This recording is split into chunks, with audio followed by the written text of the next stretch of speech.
Ever wanted to play a god? To raise mountains, part the seas, or casually lob a cow at your neighbour's house? God Sims gave us all of this kind of divine nonsense, and for a while they were everywhere. Then, as quickly as they rose up, their heavens closed. Populous had put the genre on the map. Black and White promised us moral choices and giant slap-happy pets, and Dungeon Keeper gave us a deliciously evil twist.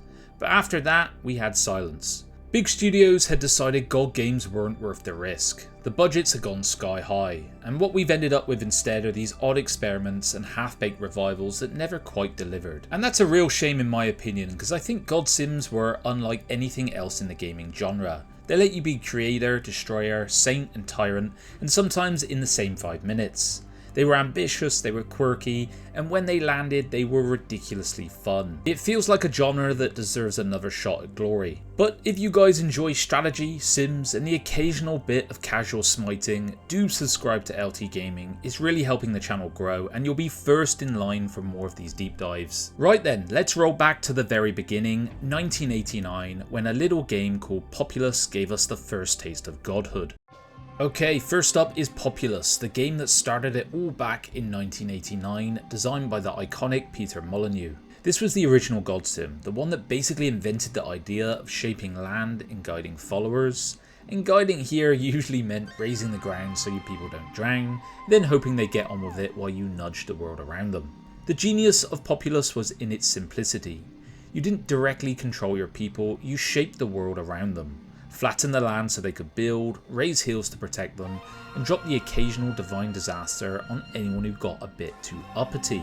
It was all about indirect influence, and that was a completely fresh idea at the time. It might look hilariously primitive now, little pixel people shuffling about while you play a landscape gardener, but this thing sold millions of copies and basically created a new genre overnight. Without Populous, none of the games on this list would exist, and let's be honest, there's still something incredibly satisfying about flooding your enemies with one well-placed tidal wave. So this is where the divine spark began, but by the late 90s, God games had already grown a darker side. Forget benevolent guidance, you were now in charge of dungeons, torture chambers, and the occasional pet bile demon. Enter Dungeon Keeper. Now in 1997 we descend into the shadows with Dungeon Keeper. This was Bullfrog and Peter Molyneux again, the evil overlord building a lair, hiring monsters and making sure your chickens were well stocked, for your minions of course. And the game flipped the God Sim idea on its head. You weren't protecting villagers, you were slapping goblins into shape, digging out rooms and setting up elaborate traps for those annoying heroes who thought storming through your dungeon was a good idea. Direct control wasn't the point. It was more influence, intimidation, and a bit of casual sadism. It was equal parts strategy and slapstick. And I mean literal slapstick. You could possess your minions, you could smack them about to motivate them, and that balance of dark humour and management made Dungeon Keeper an absolute classic. One that still has a cult following today. Honestly, being an evil god is just more fun. And the good news is you can still play it today thanks to the Keeper FX mod, which makes it run smoothly on modern systems. If you've never tried it, it's absolutely worth a go. But while Dungeon Keeper showed us the joy of villainy, the early 2000s brought ambition on a whole new scale. Morality systems, miracles, and giant animals who we could be friend or foes against. Yes, it's time for Black and White next. If Populous was the spark and Dungeon Keeper the wicked twist, then Black and White was the genre's grand statement. This was Peter Molyneux, again, at his most ambitious. A full morality system, sprawling villages, miracles to cast, and of course your giant god creature. The pitch here was brilliant. You could play as a benevolent god, guiding your people with kindness, or a cruel tyrant ruling through fear. Every action nudged your alignment. Heal the sick and you grow slowly angelic. Set fire to their houses and you be sprouting some horns. And looming over it all was your creature, a massive pet who could be nurtured into a loyal guardian or a monstrous terror. It was clunky, sometimes buggy, and occasionally hilarious. Nothing says divine power quite like watching your giant monkey pick up a villager and launch them into a neighbouring mountain. But when it worked, Black and White did feel magical. You weren't just playing a game, you were performing little miracles, and your followers were genuinely reacting to them. Even today, it remains one of the most iconic God Sims ever made. Ambitious, flawed, yes, but of course unforgettable. and proof that genre could be bold and experimental in ways few others had dared. And a few years later, Lionhead doubled down with a sequel, bigger, prettier, and a lot more about city building, but did it live up to the hype? Let's talk Black and White 2 now. Now, before we carry on smiting villages and evolving single-cell organisms, a quick reminder, if you're enjoying this deep dive into God Sims, do subscribe to LT Gaming. Think of this as leaving an offering at the altar. The algorithm will smile on those who click like, and in return, we promise fewer plagues. Maybe. When Black and White 2 arrived in 2005, it looked stunning for the time. The core idea was the same. You, as a god, shaping the lives of your followers, balancing good and evil with your giant creature at your side. But the sequel leaned more heavily into city building, giving you bigger towns, bigger battles, and a much shinier coat of paint. Your villagers weren't just worshippers anymore, they became workers, soldiers with proper armies marching off to war. You still had miracles to cast and your creature was still there, but the focus shifted towards managing large civilizations rather than micromanaging individuals.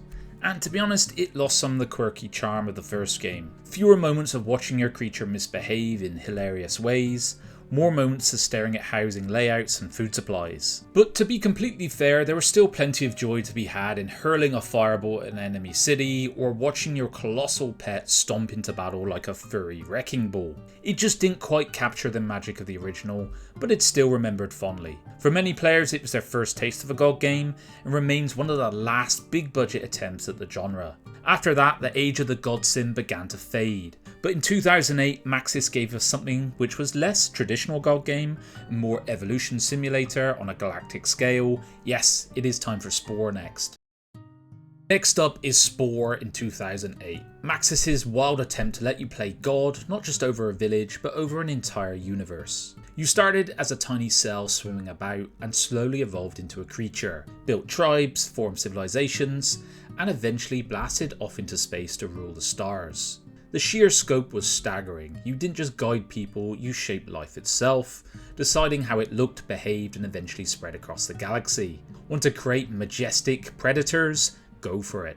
Want to make a weird potato creature with a bunch of legs? Also go for it. The creature creator alone was legendary. The catch was, of course, it never quite lived up to its promise. Some stages felt shallow, others a bit too grindy, and the universe part was more toy box than true sandbox. But even with its flaws, Spore remains one of the most ambitious godlike games ever made. Let's be honest, half the fun was just unleashing the abominations onto the internet. It wasn't a traditional God Sim, but it scratched that same itch, shaping, guiding, and occasionally laughing maniacally as your creatures terrorized the planet. And for many players, it was the first taste of divine creation. But after all that evolutionary chaos, God Sims went quiet again until 2011, when someone returned with something smaller, stranger, and utterly gorgeous. Let's talk From Dust.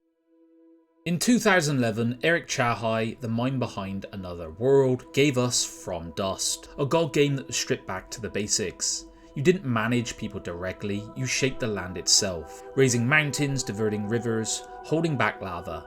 Basically playing divine landscape gardener while your tiny followers try to survive. It's more reminiscent back to Populous here. It was all about physics and nature. Water flowed realistically. Lava created new terrain, and your job was to help your people build villages after a tidal wave or volcanic eruption nearly wiped them off the map. No giant pets, no armies, just pure elemental power. Short, yes. Sometimes frustrating, absolutely. But when this one clicked, it was mesmerizing. There was something very strangely satisfying about scooping up an ocean and dropping it somewhere else. Like a child with the world's deadliest bucket and spade. It wasn't perfect, but From Dust reminded us that God games could still feel fresh and experimental, even in a time when the genre seemed forgotten. And speaking of fresh experiments, a couple of years later, an indie game brought back godhood in a completely different way with a giant planet-shaping elemental. 2013, God Games came back in an indie form with Reus. Instead of being an all-seeing hand in the sky, you controlled massive elemental giants. One shaped forests, another raised mountains, one could spread oceans, and so on. Together, they sculpted the world while tiny humans scrabbled about trying to make some sense of it. Your job wasn't direct control, instead you influenced resources, environments, and biomes, nudging your villagers towards prosperity, or if you weren't too careful, greed. Because here was the clever bit: give your people too much too quickly and they turn to selfish, leading to conflict and collapse. So this one felt like balancing a very delicate seesaw. One wrong nudge and your peaceful villagers suddenly decide to start raiding the neighbours, but that's what made Reus so compelling. It captured the unpredictability of being a god without overwhelming you with menus and micromanagement. I found this game thoughtful, charming and deceptively deep, and for a lot of players, Reus was proof that indie devs could keep the god sim spirit alive. But that spirit didn't stop there. Over the years, devs refined the idea, eventually leading to a full sequel. Before we get there, another god game took the internet by storm with its pure chaos. Let's look at WorldBox next. Reus was careful, deliberate godhood. WorldBox, released in 2018, was absolute chaos in a sandbox. Here you weren't guiding your people with wisdom or sculpting careful ecosystems. Nope, you're dropping meteors, unleashing plagues, spawning orcs, and watching entire civilizations burn just to see what happens. It was simple but endlessly entertaining. You place down villages or kingdoms, watch them expand, then meddle with their fates however you like. Give them a chance to thrive or smite them instantly with lightning. It was more toy box than traditional strategy, but it definitely scratched that same god sim itch. Because sometimes it's fun to play the benevolent creator, and sometimes it's fun to be a complete menace. WorldBox became a YouTube and Twitch favourite. For a reason, the stories were emergent, they were practically writing themselves. Let's give the elves a golden age, then introduce a zombie plague, then drop a dragon in the middle just for good measure. It was godhood with a sense of humour and maybe a touch of cruelty. It's not the deepest game on the list, but it was very replayable and proves that even the simplest god sims can capture that addictive mix of creation and destruction. But not every modern attempt went down the chaotic route. Around the same time, there was another ambitious project which promised to be a spiritual successor to Populous, and that was Universim. Launched into early access in 2018, the Universim was a god game where you guided a civilization from the Stone Age all the way to the stars. Big promise, right? For a while, this game felt like it might be the one to bring truly god sims back to relevance. You start with a few primitive villagers, gently nudging them with divine miracles and watching them grow into towns and cities, and eventually futuristic societies. Natural disasters played a big role: tornadoes, earthquakes, alien invasions, because of course it's a god sim. The big idea was to progress through the eras, giving you that long-term sense of civilization development under your divine guidance. Now, was it perfect? Not really. Updates came quite slowly, some features didn't really land, and it felt more like a survival city builder than a true god sim. But there is still something magical about seeing your tiny believers worship you, until of course you hurl a meteor at them just to remind them who is in charge.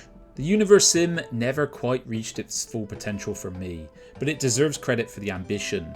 In many ways it kept the god sim flame alive when few others were even trying. But if managing sprawling eras sounds too heavy, how about something smaller, simpler and a lot more immersive? Godhood in virtual reality. Next is Deisim. 2019 we got something very different for the genre. Deisim. A VR god sim where instead of clicking menus you literally would wave your hands around like a divine wizard. Shape land, summon resources, strike something down with lightning, and then watch your little worshippers scurry around in response. The core idea was simple: build worlds, grow civilizations, and occasionally unleash a bit of divine punishment. But the immersion is what is going to sell a game like this. And it's satisfying to reach out with your own hands and raise the mountains or smite villagers directly. It felt closer to that classic Populous idea, but with modern tech to make it quite physical. Of course, like a lot of VR titles, it is rough around the edges, built as an experiment, but it is quite brilliant in its own way. If you ever want to roleplay as Zeus with motion controllers, this is about as close you're going to get without electrocuting yourself. Finally, we come on to our final title in this journey, and it is a sequel to Reus 2. Before we jump into our final game in the list, let's do some special mentions that didn't make the list for one reason or another. Starting with Dungeon Keeper 2. A good game in its own right, sure. Shinier, smoother, more polished than the original. But it never really pushed the genre forward. Less dark humour and more playing it safe. And then of course EA promptly murdered the series afterwards. Thanks EA, good one. Next up here was Goddess. And honestly, what the hell happened here? It was pitched to this glorious return of Populous, and what we got was a glorified mobile clicker with endless tapping and very little actual godhood. This is a cautionary tale in over-promising, under-delivering and losing sight of what made the genre great in the first place. Then there's Crest, a quirky, unique concept. You don't control villagers directly, you hand down commandments, watch them interpret your words however they like. Brilliant idea, I think, but in practice the execution never quite matched the ambition. Still, points for trying something different. And finally, we're onto Deisim. Launching on the 19th of September, this one is the big question mark. Can it revive, bring back the golden age of god sims? Rival gods, miracles, worshippers, smiting galore. The ingredients are definitely there. Whether it delivers, we're soon going to find out. So fast forward to 2024 and we got Reus 2, a full sequel that built on everything the original did well. The giants were back, bigger and better, and even more tools to shape the planet and influence civilization. The game emerged as a bit of a puzzle box. Reus 2 gave you more flexibility. You still raised mountains, oceans and forests, but now systems interacted in deeper ways. Civilizations grew more complex, technology advanced, and you felt your influence was more dynamic. It wasn't just sculpting land, you were shaping the history of your people. Of course, with this great power comes great, absolute chaos. Push too hard in one direction and your once happy villagers suddenly invent warfare or start wreaking havoc on your ecosystem that you just painstakingly devised. It's a bit like being a parent really, you give them the world and they still find a way to set it on fire. This game did not reinvent the genre, but it refined it beautifully. Reus 2 showed us that modern god games can still be deep, polished and engaging, proof the genre isn't just a relic of the past. So that's our journey, LT gamers, through god sims. From Populous in the late 80s to hopeful revivals in 2025, this is a genre that's never been huge but always fascinating, ambitious, quirky and occasionally a glorious mess. Now I want to know, what is your favourite god game of all time? Were you the benevolent type, guiding your villagers carefully, or a tyrant who flattened houses just to call it a natural disaster? Let me know in the comments. If you enjoyed the divine trip through gaming history, leave a like. Subscribe to LT Gaming for more content like this, and as always guys, I'll catch you on the next one. Bye bye.